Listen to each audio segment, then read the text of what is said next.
تجزى وأنت تعرف وما محمد إلا رسول وسعيد في الشاكرين والبحر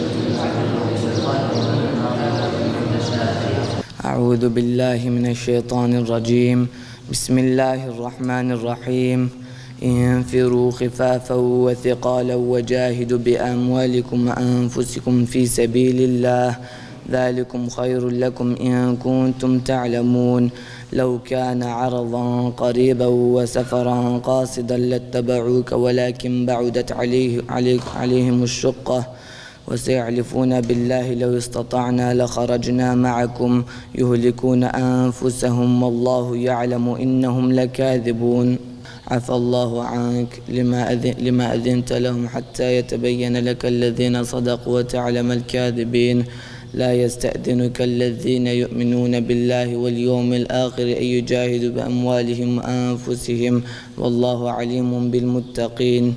Şimdi hafızlık eğitimi öğrencinin hafızlık kursuna adım attığından itibaren başlar. Öğrencimiz ilk buraya geldiğinde bizler öğrenciye Kur'an-ı Kerim'i okumayı öğretiriz ilk başta. Kur'an-ı Kerim'i okumayı öğrendikten sonra tecvid dersi, tecvidde de Karabaş tecvidini öğretiriz. Tecvid, ondan sonra harflerin sıfatları, mahreçleri ve talim üzere Kur'an-ı Kerim okumayı öğretiriz. Bunlar ortalama 6 ay ile 1 yıl arası sürer. Öğrenciden öğrenciye değişir. Bunun yanında bizler öğrencinin manevi olarak gelişmesi için seminerlerimiz olur, adab derslerimiz olur. Sonra fıkıh, temel düzeyde fıkıh derslerimiz, akaid derslerimiz, tefsir ve hadis derslerimiz olur. Habib kardeşimiz de bir 6 aylık Kur'an-ı Kerim öncesi eğitim aldı ve Allah'ın yardımıyla 6 ay gibi kısa bir sürede hafızlığını tamamladı. Elhamdülillah. Allah'a şükrediyoruz. Tabi burada Allahu Teala'nın kendisine bahşetmiş olduğu bir zeka da var ama bunun yanında kardeşimizin gayreti, kardeşimin çabası da göz ardı edilemez. Kardeşimiz burada çabaladı, gayret etti. Allahu Teala da kendisine verdi. Tabi Allahu Teala çalışanın karşılığını elbette verir. Bütün kim hafızlık yapmak isterse hafızlık zor bir şey değil, kolaydır. Yeter ki insan çabalasın, istesin, istek olsun, Allahu Teala da verir inşallah.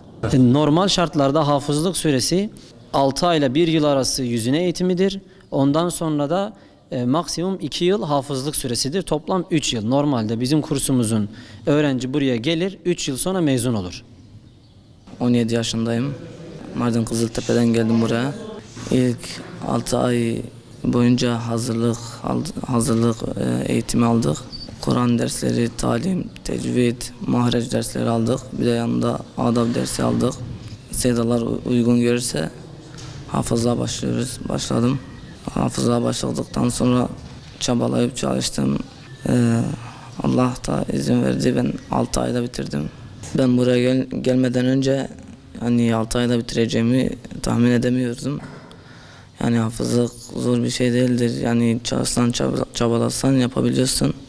Ben çalıştım, Allah izin verdi, yaptım. Kardeşlerime tek bir tavsiyem olacak. Deniz bir sudur, üstünde durulmaz. Hafızlık bir şereftir. Herkese nasip olmaz.